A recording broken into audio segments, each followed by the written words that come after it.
purchased this place about 2 years ago, and it was derelict effectively. It was an old fireplace shop, and now it's going to become a multimedia office. So it's going to be a nice modern open space, big white area, you know, think Apple and modern. I just want to get that modern feel because we're a modern technology business, really.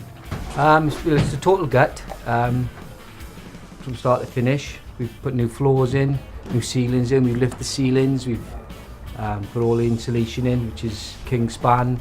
We put super 10 in, which is a foil wrap insulation, and it's all going to be done to provide very high spec, hopefully. We completely gutted the place. It was down to a shell. Basically all that was left were the side walls and the back walls. Most of the front of the shop is coming off. So we've put these new floors in, you can see above us.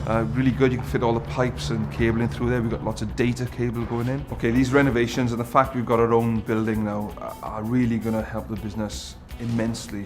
You know, it feels like it's been a long road to get here, but we'll have somewhere we can call home.